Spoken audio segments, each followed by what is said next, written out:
We have to be, careful and respect the authenticity of the universe.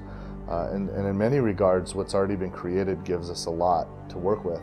But we've also been able to have fun adding to it. And I think the biggest advantage that this game gets, because it's Gearbox software building it, is we're not settling. Like a lot of games based on licenses, they become kind of work for hire projects, just milking a franchise. When Gearbox works in other people's space, it's because we love that space and we want to. When you think about a video game manifestation of the Aliens franchise, of course, you imagine, the big action scenes in Aliens, but you also think about the suspense and tension and these kind of thrilling moments that you get in the first film, Alien, or even in Alien 3.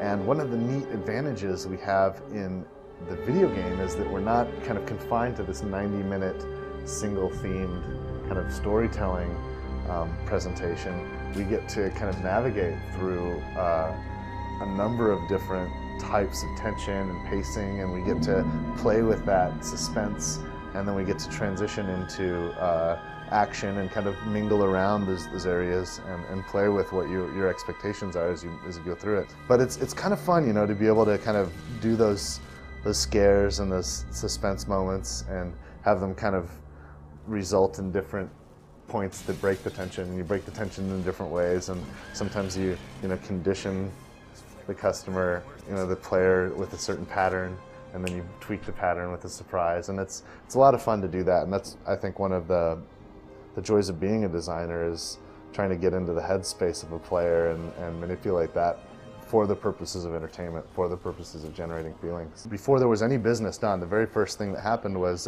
Brian Martell, who's one of the owners of Gearbox, one of my partners, who's the director of Aliens Colonial Marines, in 2006, I think, he sat down with Ridley Scott. And Ridley got out his original storyboards from Alien, blew the dust off of them. And a lot of people don't know this, but he's a talented artist. He draws his own storyboards. So Ridley Scott drew all these storyboards, and he's flipping through this storyboard book that he hasn't probably looked at in 15 years, with Brian. And they're talking about the universe, and Brian's getting the secrets of the space jockey and all this stuff. And Brian's thinking about how to scratch an itch that he's always had about the fantasy we wished we could have experienced that takes place after Aliens. And we never really got that itch scratch. And Ridley, meanwhile, was, his headspace was all about the universe that he created and what kind of conditions from mankind and the way we started to explore the universe and the way politics and corporations kind of mingle to kind of lead to a universe like Aliens. And that's where Ridley's headspace was. And I came out of that, and not only did we get the kind of seed that sprouted this project, but I think that's also the moment that was the seed that sprouted what became Prometheus, which is Ridley's upcoming film in the universe that kind of uses the universe at a time period before the events in Alien. And what an awesome thing, right? Like, I will never forgive Brian to this day for the fact that I wasn't a part of that meeting.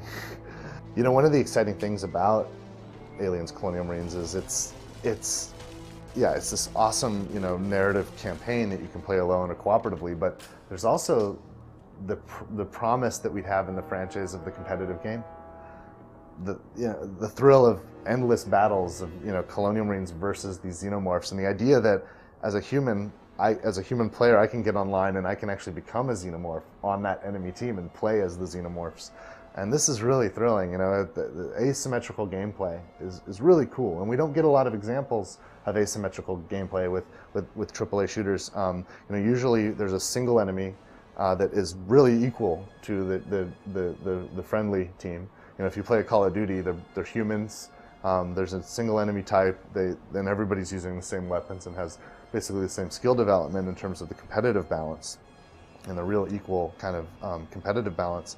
But with Xenos and Colonial Marines, they're totally different. I mean, the Xenos, you play them from the third-person point of view. It's not even an FPS game when you play the Xenos. It's the third-person game. And you climb on walls and ceilings, and you can see everything because you can sense, you know where all your allies are. You have perfect situational awareness. You can smell or see or sense, the enemies so you can see everything, and it's a whole different ball of wax, you know. And I think the last really good asymmetrical game that I recall is Left 4 Dead, and certainly, you know, we have a lot of fun playing Left 4 Dead, and it's been awesome to kind of see how they push that forward, and we've been able to build off of that, and, you know, certainly learn some lessons from what those guys did up there at Valve, and that's been really valuable too.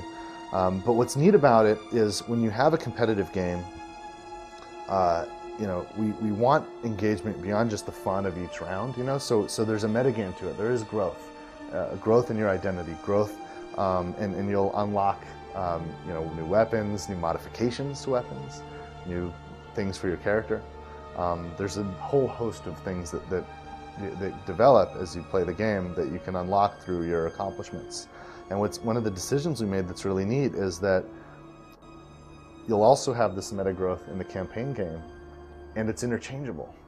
So if you want to consume the campaign game first, you're not losing time in your growth path in the competitive game. And if you play a lot of time in the competitive game, you'll actually have some growth that'll kind of work as an advantage for you when you consume the narrative game, the campaign game. And this is a really cool decision to make the meta game kind of mingle between the competitive and the campaign game, because now you don't have to feel like you're losing any time in your growth. Everything you're doing contributes to the chance of growth and moving forward.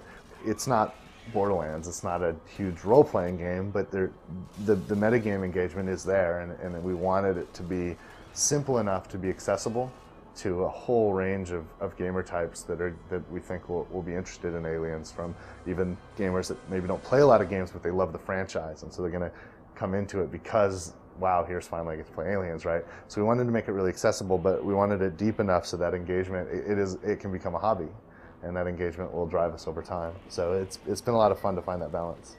Nintendo's Wii U is going to come out soon, and we're really excited about this platform because when we got briefed on it, and, you know, I got to play with it and I got my hands on the controls, I was like, wow, this is the best controller I've ever had from Nintendo for a hardcore first-person shooter.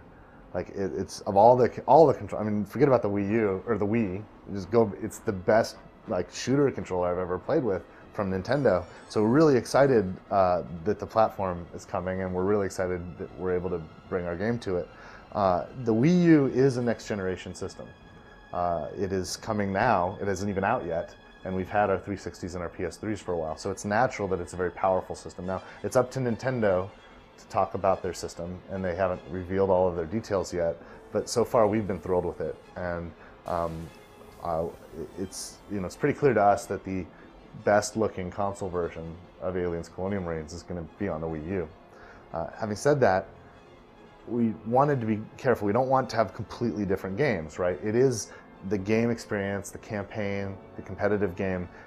It is the same game on each platform. So if you love the 360, you don't have to worry. Like you're fine. You're going to get the game experience that's on the PS3 and on the Wii U. If you love your PS3, you're getting the full game experience. Now the Wii U is a more powerful machine, so if you're one of those early adopter types and you've got the disposable income to buy a new console right now, maybe that's something you want to look at for this game. It does have the added advantage of this new controller, which has a touchscreen built into it, and that gives us some interface options that just don't exist, that just aren't possible on the other platforms. Like the most obvious one, of course, is a motion tracker. So like I'm playing the game and maybe I'm going through one of those suspenseful kind of sections, and all of a sudden, and I realize the sound is actually coming from the controller, and I look down and it's a motion tracker in my hand, and an actual motion tracker in the controller, and it's motion sensitive too. So like I can scan the room by like moving the controller. It's pretty cool, and that's just one of many kind of uses of this device. Now Nintendo hasn't revealed much about their online plans yet, and we certainly are dependent upon their platform. But to the extent that their platform offers the online functionality that you kind of expect, and that they'll discuss in due course, you want to feel confident that if I get the Wii U version of the game, I'm going to be able to get online and have that competitive game as well. And of course, that's got to be a part of it. Otherwise, it would feel unnatural for us to commit such an effort to this game on that platform. So it'll be really nice to get online, and I'll tell you, it's kind of cool too. When I'm playing competitive, sometimes I like to look at the score while I'm playing, but I hate having to cover the screen with an overlay. Well, guess what? I can look down at the Wii U screen and keep, if I want to keep the score there or whatever, I can keep it down there and just have a glance and not worry about overlays or submenus or things like that for that. So it's kind of neat. Aliens Colonial Marines is coming to the Xbox 360, the PlayStation 3, Windows PC, and the upcoming Nintendo Wii U platform. And we will be announcing a launch date very, very soon. It's imminent. So check out gearboxsoftware.com, check out Sega's Aliens Colonial Marines website, and it won't be long before the release date is finally announced. We're right there, and I can taste it. What the hell is going on? You okay? Explosive decompression on the Sulaco.